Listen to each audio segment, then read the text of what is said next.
While I was deployed in Okinawa, my dad unloaded my house to bail out my freeloader brother. When I returned, they stood on the porch snickering. "You've got no home now." I just grinned. "What's the joke?" They barked. I said, "The place you sold was actually..."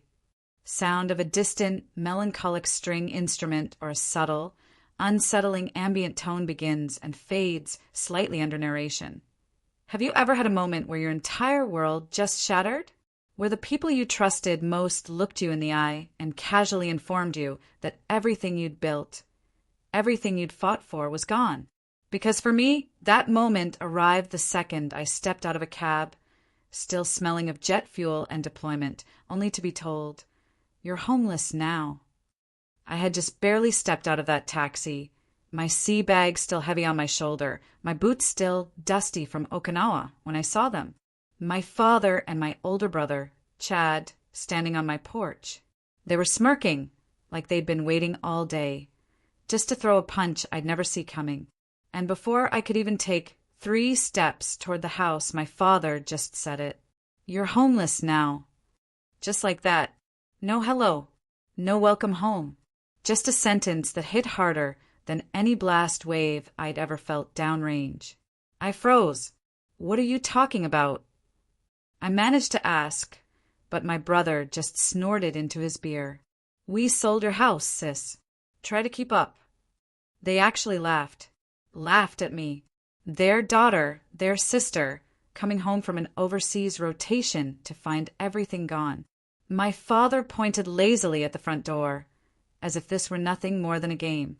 "Your brother needed help. Family sacrifices for family. You weren't here. You didn't need the place." And then he added the part that really told me everything about how little they thought of me. "You Marines bounce around anyway. What difference does a house make?" I should have exploded. I should have cursed, screamed, fallen apart right there. But instead, a slow, steady smile spread across my face. A smile that made both of them frown. My father snapped, "What's so funny?" And I said, "The house you sold was actually..." But before I finish that sentence, I need to take you back. Back to how this whole thing began. Because the truth is, none of this was an accident. They didn't stumble into this betrayal. They planned it. They just didn't plan it as well as they thought. 3 months earlier, I was stationed in Okinawa, halfway through a 6-month rotation. I'd been looking forward to that assignment. Shore duty isn't glamorous, but it's predictable. And predictable, that's something Marines don't get often. I used my off hours to call home, check on the house, make sure nothing was burning down. I'd owned that place for 8 years. Bought it myself after my second deployment. Renovated it room by room on my own dime. It was supposed to be my stability, my anchor, my future. But every time I called home, things felt off. My father would answer, sounding irritated, like I was interrupting something. My brother, Chad the Eternal Finding Himself Project, had moved back in with Dad after losing yet another job. Whenever I asked what he was doing to get back on his feet, Dad would defend him. "He just needs a little time. He's working on it. Don't be so judgmental, Maria." I'd hear dishes clattering in the background, voices I didn't recognize. Once, I heard someone yell, "Did she send the money yet?" And the call disconnected 2 seconds later. I tried not to overthink it, tried to give them grace. After all, I'd been gone my entire adult life, training, deploying, bouncing from base to base. Maybe I didn't understand what was happening back home. Maybe I didn't want to. But 2 weeks before my homecoming, I got a message that should have been my warning. A short text from my father, "Call us before you come home." No punctuation, no explanation. I stared at it for a long time, feeling that cold twist in my gut that every Marine knows. Asterisk, something's wrong. Something's coming. Asterisk, but duty hours were crazy that week. By the time I got a chance to call, it rang to voicemail twice. I told myself it wasn't important. My flight was booked. My leave approved. I'd be home soon enough. And then I was standing in my driveway, staring at the people who were supposed to be my family, realizing they had sold the roof over my head to pay off my brother's gambling debt. I didn't know that part yet. Not then. But I could already see the guilt in their eyes and the shamelessness in their posture. You can always tell when someone's done something terrible and convinced themselves it was justified. My brother lifted his beer again, like he was celebrating something. Don't look so shocked, sis. You were gone. Dad had power of attorney. Easy process. You'll get over it. I felt my jaw tighten, but that smile didn't leave my face. If anything, it grew. Is that what he told you? I asked softly. My father's eyebrows knitted together. What's that supposed to mean? I didn't answer. Not yet.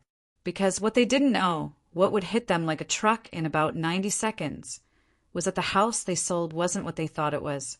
Legally, financially, structurally, they had no idea what they'd actually put on the market. But I wasn't ready to drop that on them. Not immediately. Sometimes revenge needs time to simmer. Just a little longer. I set my sea bag down, brushed dust off my sleeve, and walked toward the porch like nothing could touch me. My father stepped aside, annoyed but confused. My brother scoffed. Look at her, acting all calm. They thought I was calm because I was weak, because I was stunned. They had no idea I was calm because I was already 10 steps ahead. Marines don't come home hoping for the best. We come home prepared for the worst. And this was nothing compared to what I'd survived before. I didn't go inside right away. I just stood there on the porch, with both of them staring at me, waiting for me to cry or break or crumble the way they'd probably rehearsed in their head. But nothing came. No tears, no begging, no collapsing. Just a long, heavy silence that made my father shift uncomfortably and made my brother tap his beer can against the railing like he couldn't stand his own nerves. That silence was the only power I needed at that moment. Finally, my father cleared his throat. Well, aren't you going to say something? I tilted my head, studying him. The man who used to wake up at 5 every morning to make me breakfast before school. The man who stood in the front row at my boot camp graduation with tears in his eyes. The man who hugged me so tight before my first deployment that I almost couldn't breathe. I wondered when exactly he'd stopped being that man. I wondered when I stopped being his daughter and became his backup bank account instead. When did you sell it? I asked, my voice steady. 3 weeks ago, he said. It was the right thing to do. Your brother needed help. There it was again. Always needs. Always about Chad. Always about his next fix, his next crisis, his next temporary setback. And you didn't think to call me? I asked. He scoffed. You were overseas. Busy. You Marines have your heads in the clouds. Always too busy to pick up a phone. That's interesting, I said, because I called every week. Chad rolled his eyes. Oh, here we go. I turned to him. Did you know? Did you actually sit there and watch him sign away my home? He shrugged, lazy, unbothered. Dad said it was fine. I believed him. Why wouldn't I? He's Dad. I almost laughed at that, at how unself-aware a grown man could be. But instead of arguing, I walked down the steps and took a slow lap across the yard, letting the cold Washington air clear my head. The house looked the same from the outside. White siding, trimmed hedges, the flagpole I'd installed after re-enlisting. But it didn't feel the same. Something important had been broken. Something deeper than a deed or a signature. Behind me, my father called out, "We put the money to good use. Your brother's debt is handled. He's safe now." Debt. That word sat in my stomach like a stone. Chad wasn't the type who paid off debt. Chad was the type who created debt like it was a hobby. And Dad, he enabled him every step of the way. I walked back toward them, step by step, until I was standing at the bottom of the porch stairs. "You two want to tell me the whole truth," I said, "or do you want me to find it myself?" My father's jaw tightened. Chad drank the last of his beer and crushed the can in his hand. "What truth?" he said. You're blowing this way out of proportion. Really? I asked, because when I left, the house was paid off. I had no debt, no liens, nothing pending. For you to sell it fast, you'd have needed cash buyers. That means desperation. Whose desperation? Chad's eyes flickered, just for a second. But I caught it. My brother's, I said softly. So let's hear it. Gambling? Drugs? Loan sharks? Which was it this time? My father exploded. Stop interrogating your brother like he's some criminal. I'm interrogating, I said calmly, because my house is gone. You were gone, he shot back. Always gone. Always Marine Corps. This Marine Corps that you think you're better than everyone. You think you don't need this family. I've been serving this country for 13 years, I said, and every single assignment I came home to this house. My house. The one thing I worked for. The one thing that was mine. He waved a hand dismissively. You'll buy another one. You make good money. Better than him.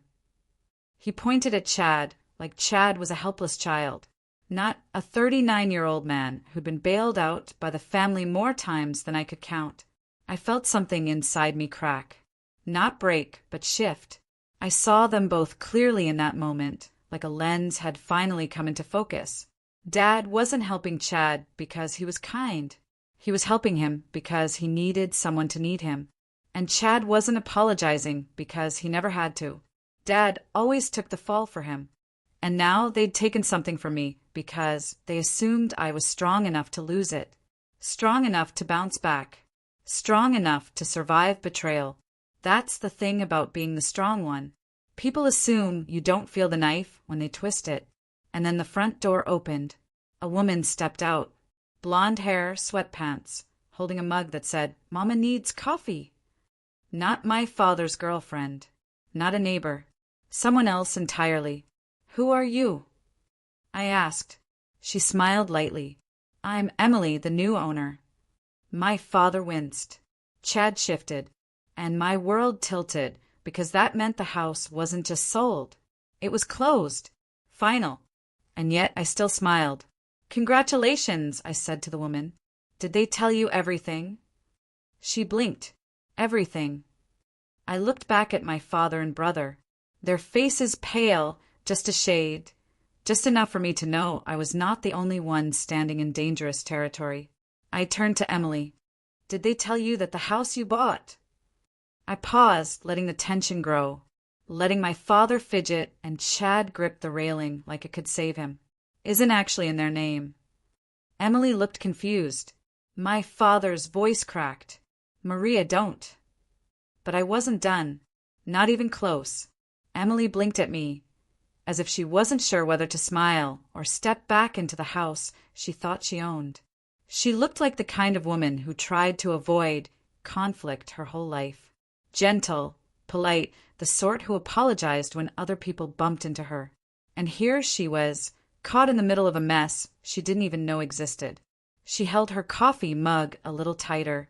What do you mean it's not in their name? The paperwork. I'm sure the paperwork looked official, I said, keeping my voice even and calm. But paperwork only tells one side of the story.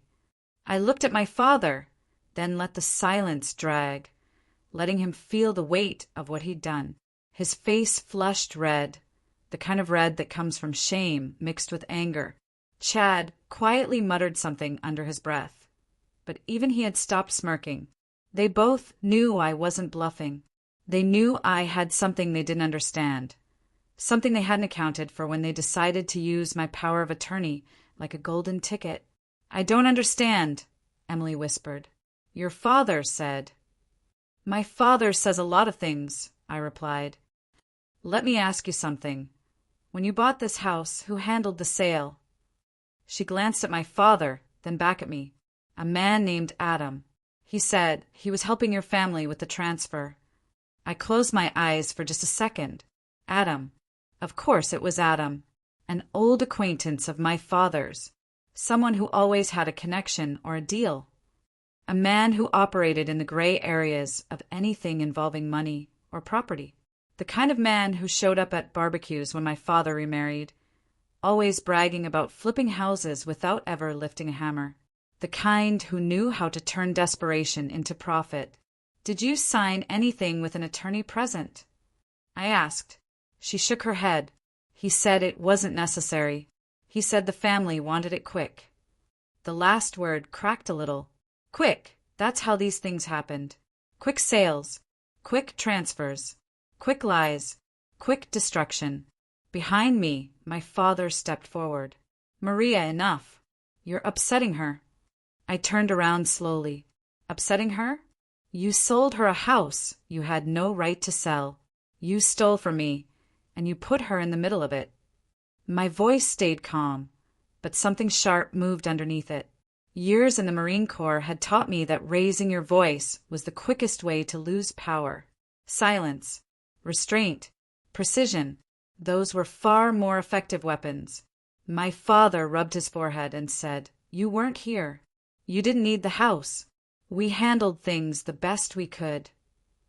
"The best you could," I echoed, "or the fastest way to clean up another one of Chad's disasters." Chad stiffened. It wasn't a disaster. It was a misunderstanding. A misunderstanding that cost thousands. I asked, "Or tens of thousands? Let me guess. Sports betting, poker, or did you finally graduate to loan sharks?" He looked away, jaw tight. That was enough of an answer. I turned back to Emily. "How long have you been here?" "A week," she said softly.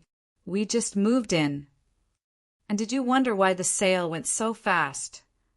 She hesitated. "A little, but your father said you were living overseas and wanted the money for something else. He said you'd agreed." I let out a breath that felt like it had been locked inside me for months. This wasn't just a betrayal. It was a scam.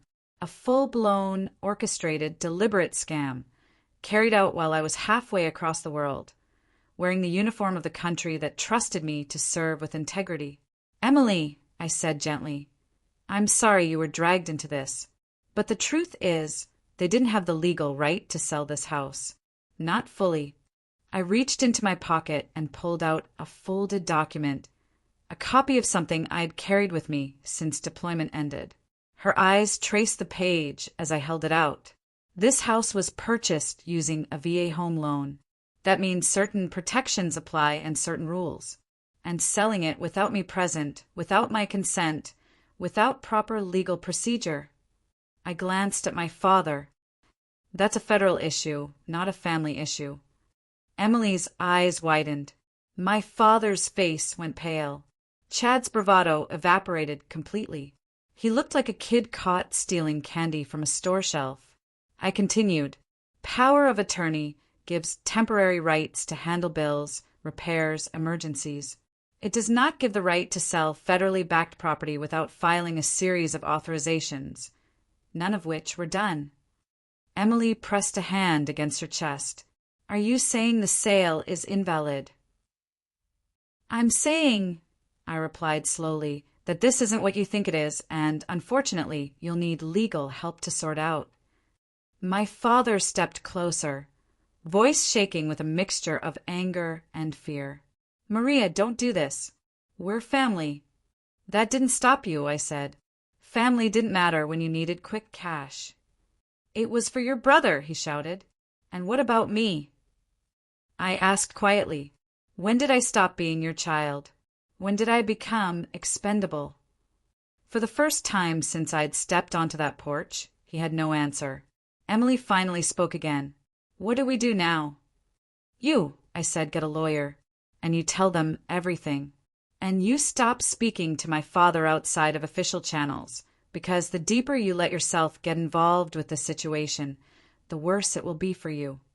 She nodded slowly, clutching her mug like it was the only solid object left in her world. My father pointed a finger at me. "You're ruining everything." I shook my head.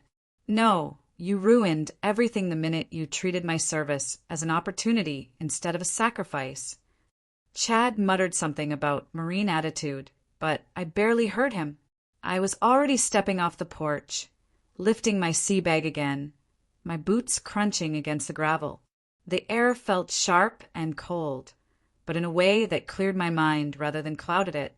I started walking toward the street. My father yelled behind me, "Where are you going?" "You don't have one," Chad shouted. I turned back toward them, letting the porch light cast a halo behind their silhouettes. "That," I said, "is what you think." And then, for the first time since landing, I actually felt calm. Because the truth was, they had no idea how much trouble they had created for themselves. No idea what the next days would bring. No idea how unprepared they were for the consequences. And I didn't need to frighten them with details. Fear grows best when it's left unexplained. I didn't sleep that night. I checked into a cheap roadside motel, the kind with the buzzing neon sign and the humming air conditioner that rattled louder than the traffic outside. I set my sea bag on the chair, sat on the edge of the bed, and stared at my phone. My father's number flashed across the screen 3 times before I finally put the phone face down and let it ring out. I wasn't ready to talk to him, not when my chest still felt tight, and my pulse still jumped every time I replayed the moment on the porch. I thought about Emily's stunned face, about Chad's guilt dressed up as bravado, and about my father, his anger, his excuses, his insistence that what he'd done was for the family. People love to use the word family when they need something from you. It's amazing how rarely they use it when you need something from them. The motel smelled like old carpet and lemon cleaning spray. I took a shower just to wash off the day, but even after the hot water ran cold, the heaviness didn't lift. So I sat back on the bed, turned on the little lamp, and pulled out the folder I'd been carrying since Okinawa. Paperwork, notes, screenshots, emails. Everything I'd gathered in those final weeks overseas when the truth had started taking shape. It hadn't happened all at once. Betrayal rarely does. It starts with little cracks, uneasy silences, vague explanations, half-finished sentences. Then one day, the dam breaks, and you realize every red flag had been trying to warn you. I still remember the first moment it truly hit me. I was standing on a balcony outside the barracks in Okinawa. The air thick with humidity, my camis clinging to my skin, even though the sun had already set. The cicadas were screaming in the trees like they were trying to drown out whatever thoughts I was having. My phone buzzed in my hand. Another notification. Another automated alert. I almost ignored it, but then I saw the words, "Property ownership update." And every instinct I'd ever honed in the core told me to stop and read.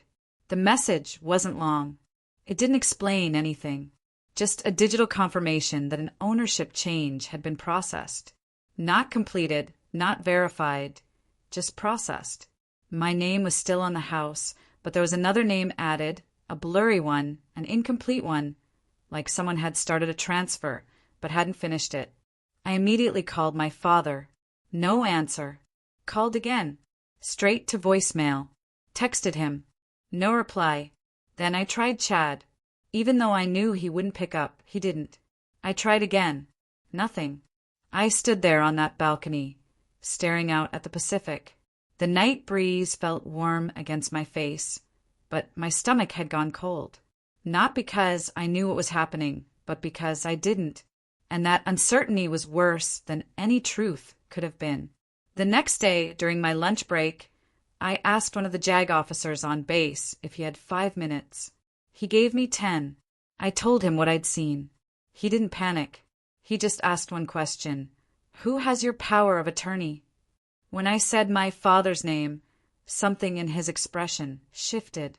Not pity, not judgment, but recognition.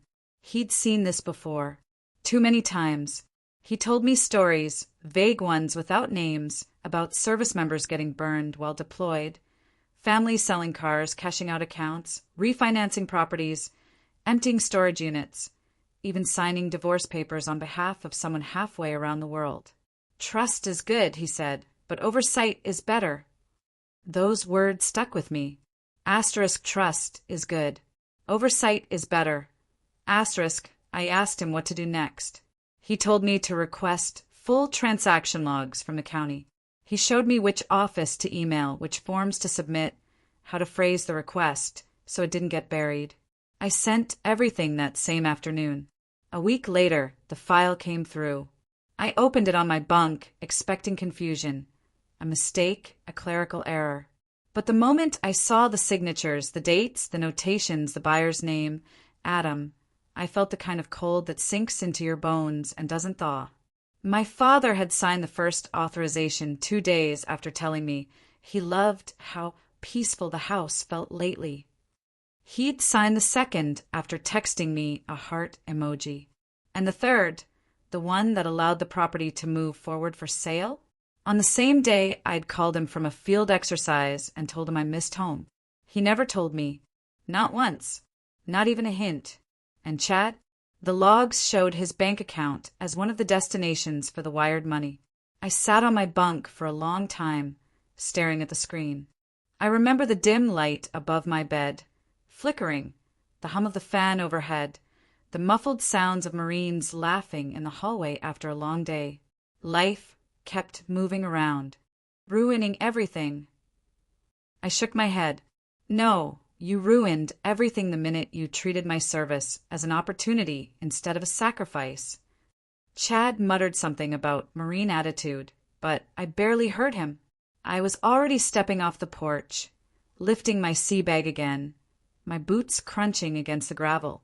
The air felt sharp and cold, but in a way that cleared my mind rather than clouded it. I started walking toward the street. My father yelled behind me, "Where are you going?" "You don't have one," Chad shouted. I turned back toward them, letting the porch light cast a halo behind their silhouettes. "That," I said, "is what you think." And then, for the first time since landing, I actually felt calm. Because the truth was, they had no idea how much trouble they had created for themselves. No idea what the next days would bring. No idea how unprepared they were for the consequences. And I didn't need to frighten them with details.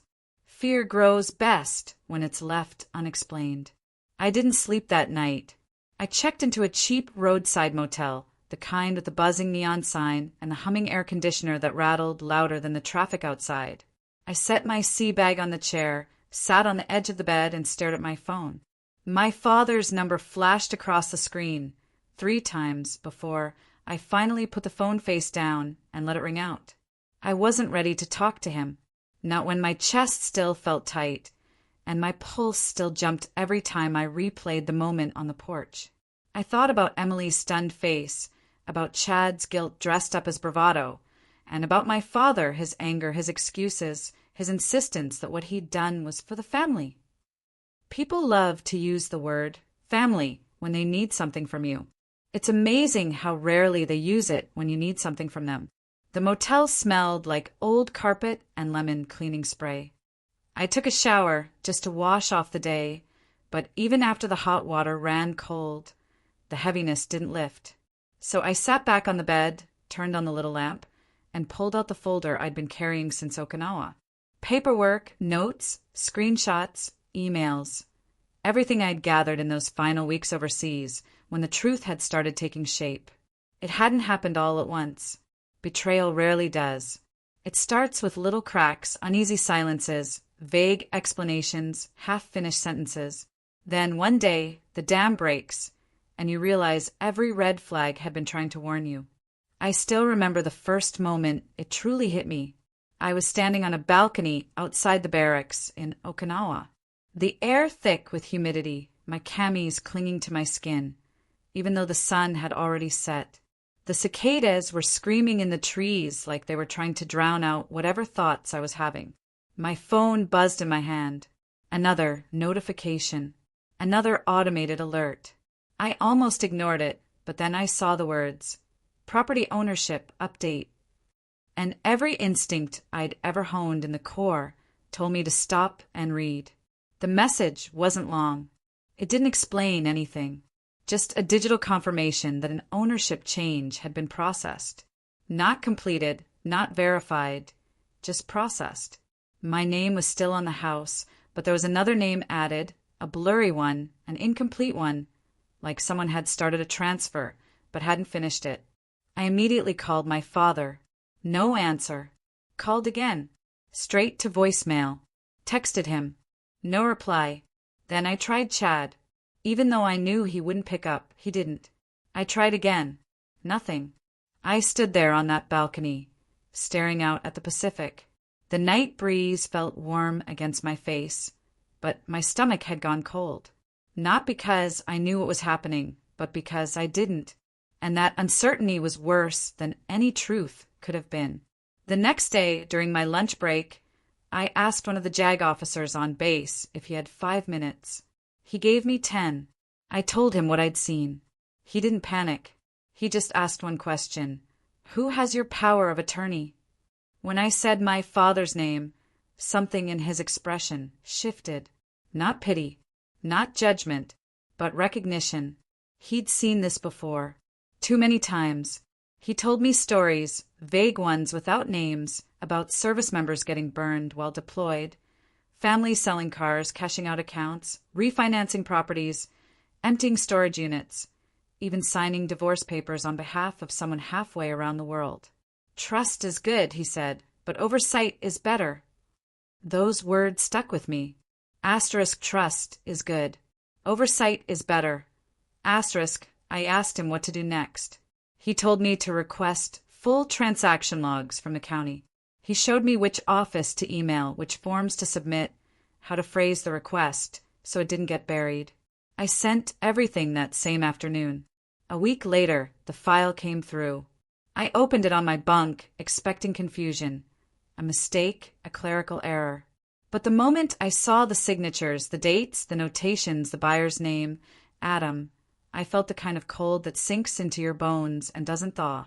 My father had signed the first authorization 2 days after telling me he loved how peaceful the house felt lately.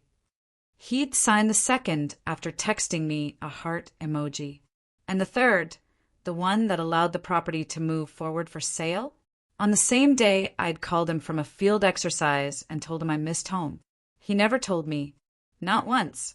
Not even a hint. And Chad?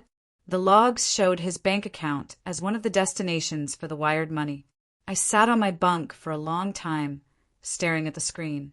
I remember the dim light above my bed, flickering, the hum of the fan overhead, the muffled sounds of Marines laughing in the hallway after a long day. Life kept moving around. He mumbled. I looked at him, really looked at him, and I saw a man who'd never been told no, never been held accountable, never been forced to stand on his own 2 feet. A man who'd grown comfortable taking from everyone around him because taking was easier than earning. Yes, I said. It's still about the house. Chad sighed dramatically. Jesus, sis, relax. It's not like you're dead. You can rebuild. It's not the end of the world. No, I said, it's not the end of mine. I took a step closer. But it might be the end of yours. His face twisted. Is that a threat? No, I said. It's a prediction. A car slowed down on the street, then stopped in front of the house. The driver rolled down the window. Everything all right? I heard yelling. It was Mr. Halpern, the neighbor who'd lived 2 doors down since I bought the place. He was the kind of retired Navy guy who mowed his lawn in perfect diagonal stripes and flagged down the mailman to chat about base news. He recognized me immediately and stepped out of the car. Staff Sergeant Lawson, he said. Didn't know you were home. Just got back, I replied. He glanced at my father and Chad, then at Emily, his brow furrowed. Something going on here? My father stiffened. Private family matter. Actually, I said, it's not. Mr. Halpern waited patiently, like the old sailor he was. I explained in simple terms what had happened. The sale, the fraud, the misuse of power of attorney. I didn't embellish. I didn't accuse. I simply stated facts. When I finished, he whistled softly. That's not good. No, I said. It's not. You call the sheriff yet? He asked. My father spun toward him. No one needs to call anyone. We'll settle this ourselves. Emily shook her head. No, she said quietly. We won't. I'll be calling my attorney today. And I'll be contacting the VA legal office, I added. They need to be involved. My father's face collapsed. Maria, please don't do this. We're family. I looked at him for a long moment. I know, I said softly. That's why this hurts. He swallowed hard. I made a mistake. You made several, I replied, and now we deal with them. For a moment, no one spoke. A bird chirped somewhere. A car drove by. The world kept turning, even while ours felt like it was falling apart. I turned to Emily. You should go inside. You've got a long day ahead. She nodded and slipped back into the house. Mr. Halpern returned to his car, and I stepped off the porch, heading toward the street. My father called after me, his voice cracking. Where are you going now? To do what you should have done, I said without turning around. Tell the truth. I spent the rest of the morning in the sheriff's building, a place I'd walked into once before when I first moved to the neighborhood to register my address after deployment. Back then, it was a simple process. A few signatures, a polite greeting, an older deputy who thanked me for my service and handed me a local ordnance pamphlet. This time, the energy was different. I wasn't Staff Sergeant Lawson checking in. I was the woman walking in with a folder full of evidence that her own family had violated federal regulations while she was overseas serving her country. The deputy at the front desk recognized me almost immediately. Retirement age, silver hair, glasses perched low on his nose. Well, I'll be, he said. Back in town already. Lawson came home to a problem, I said. He looked up fully, then, studying my expression, taking in the folder clutched to my chest. He nodded slowly. Let me get Lieutenant Donahue. Within minutes, I was sitting across from Donahue in his office. He was younger than the deputy outside, but older than me, late 40s maybe, with that tired authority that comes from 2 decades of putting out other people's fires. I laid the folder on his desk. He opened it, scanned the first few pages, and let out a long, quiet sigh. Your father signed these? Yes. And the buyer connection? Adam? You know him. Unfortunately, I said. Donahue kept flipping, his face tightening with every page. VA-backed property, unauthorized POA use, rushed sale, no attorney oversight, no court approval. This isn't small. He sat back in his chair. This is a mess. I know. He rubbed his chin, thinking. The sale can't be finalized legally, and your father and brother may have. Well, they may have committed more than one offense here. I'm aware. He closed the folder gently, like it was something fragile. I'll need to send this to the county prosecutor, and we'll need statements from everyone involved. You, the buyer, your father, your brother, the middleman. What's his name, Adam? He shook his head. He's been on our radar before. Of course he had. Lawson, he said carefully, are you sure you want to move forward with this? Once we start, there's no taking it back. It will be public. It will get messy. It will destroy your father's reputation and possibly more. I took a slow breath. Lieutenant, he destroyed my trust. He used my deployment to take something I spent years building. If I let that go because it's uncomfortable, then every service member with family issues becomes vulnerable. Donahue nodded. All right then. We'll start today. For the next hour, I sat with a young female deputy who transcribed my full account while Donahue made calls. I described everything. The power of attorneys signing, the emails in Okinawa, the unreturned calls, the text from Chad, the balcony night when I discovered the ownership change, the rushed sale, the porch confrontation, Emily's involvement. The deputy typed rapidly but never interrupted, except to clarify dates and names. When I finished, she looked up and said quietly, I'm sorry. The unexpected sympathy almost cracked me. I nodded instead and said thank you. When I stepped out of the sheriff's building, the afternoon sun was high, warming the pavement. I felt a strange mixture of exhaustion and clarity. This wasn't revenge anymore, not in the childish sense. This was accountability, and accountability takes work. Emily called me later that afternoon. Her voice shook as she told me her attorney had confirmed everything. The sale was invalid, and she had grounds to pursue legal action, not just to reverse the transfer, but to hold both Adam and my father liable for damages. I didn't want any of this, she said. I just wanted a house. I know, I said gently, and you'll get one. But this one needs to be fixed first. She asked if I would be willing to speak with her attorney directly. I agreed. An hour later, I was on a conference call, walking through every detail again, letting the lawyer interrupt, ask questions, confirm timelines.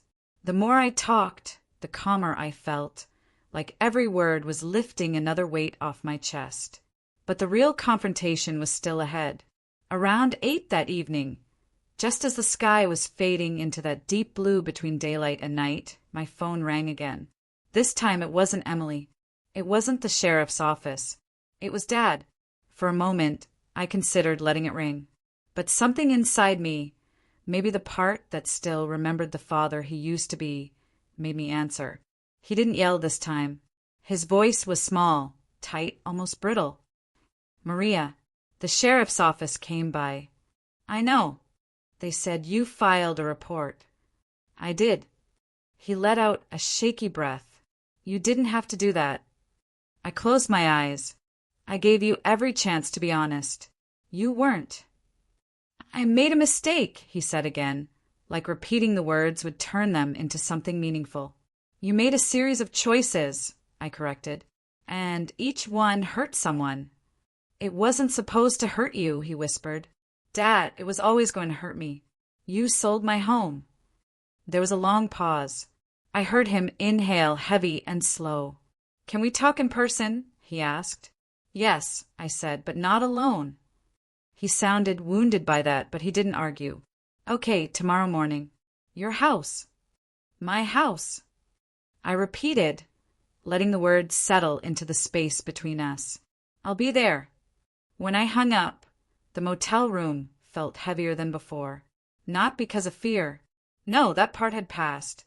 What I felt now was the weight of endings and beginnings, tangled together so tightly I couldn't tell which was which. I didn't sleep much that night, either, but I wasn't restless. I was ready.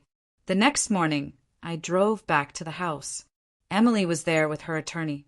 The sheriff's deputy arrived shortly after. Then my father and Chad pulled up in Dad's truck, both of them looking smaller than I'd ever seen them look. Dad wouldn't meet my eyes. Chad looked like he wanted to disappear into the ground. We stood in a loose circle in the yard. No shouting, no dramatics, just the quiet tension of a truth finally cornered with nowhere left to go. Dad cleared his throat. I didn't realize it was illegal, he said. I swear to God I didn't. You didn't want to realize, I said softly. There's a difference.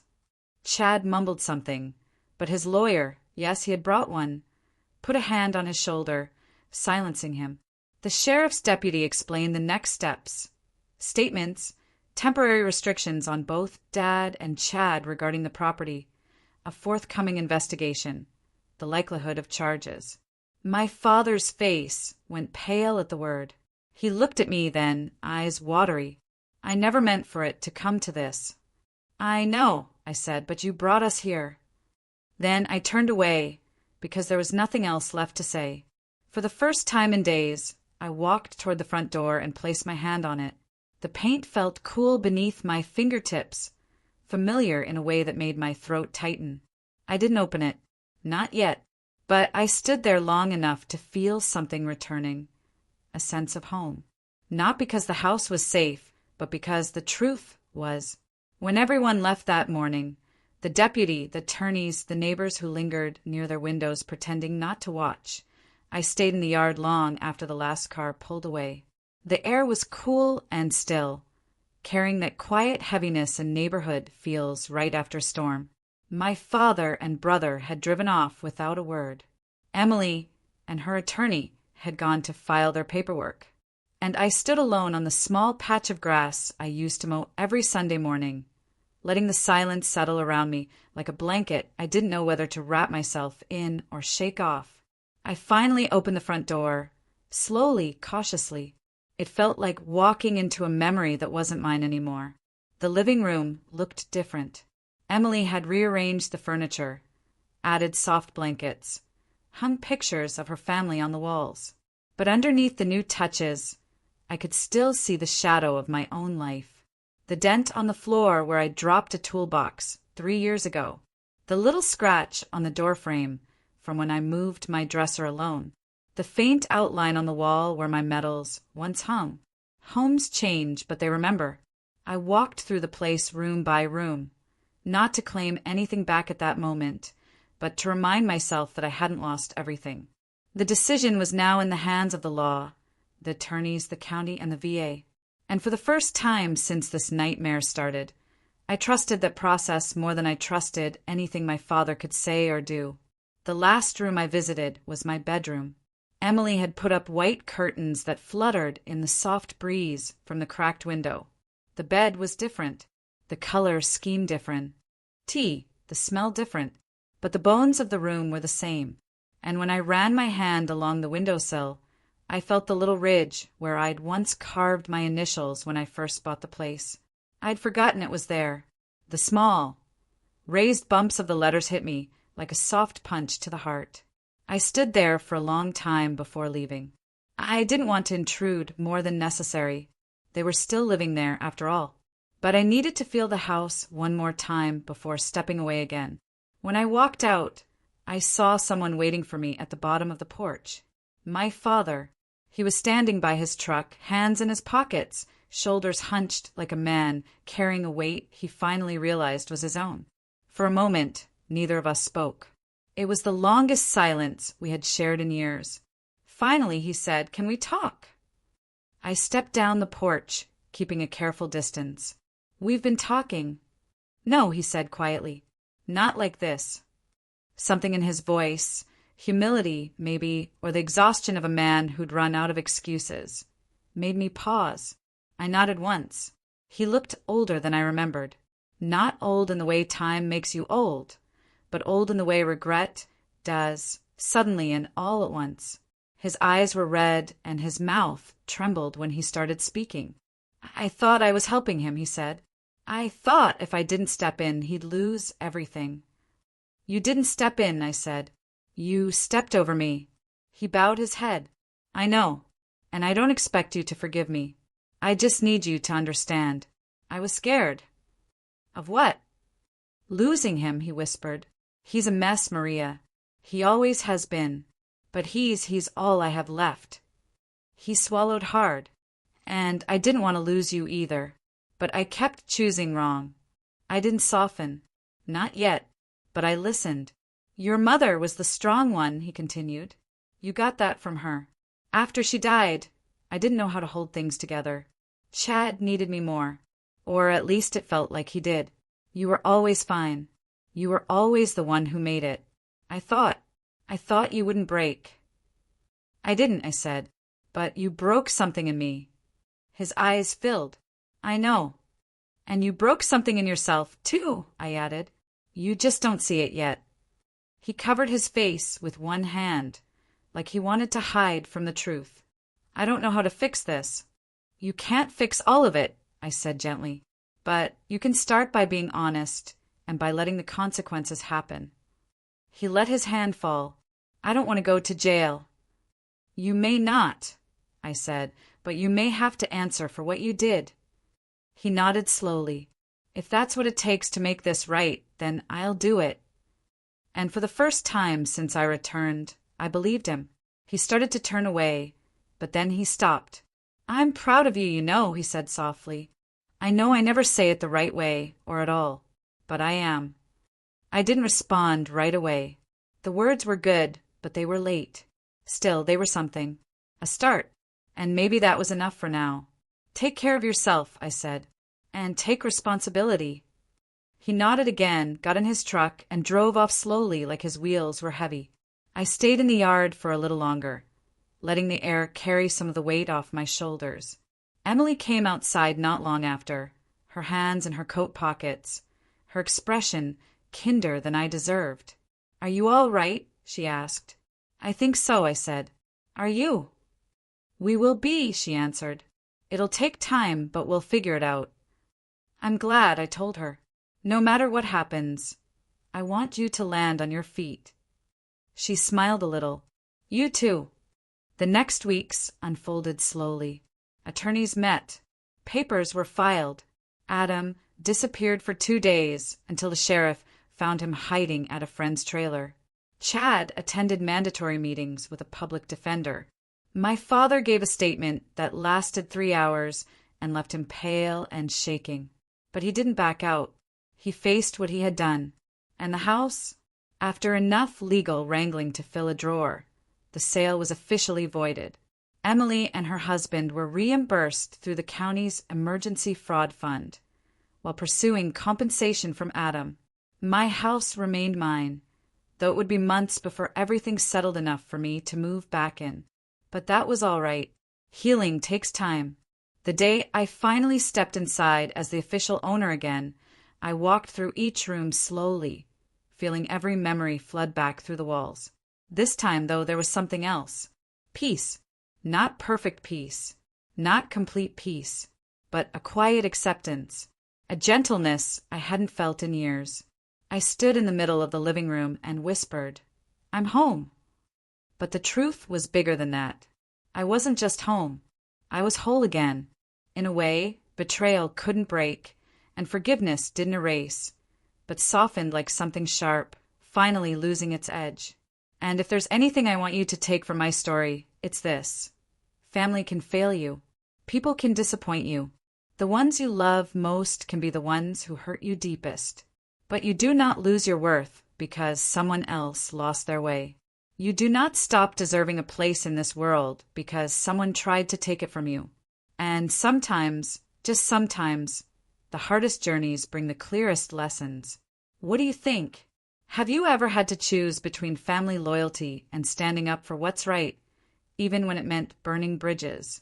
Tell me what you think in the comments below. I really want to hear your stories. ***.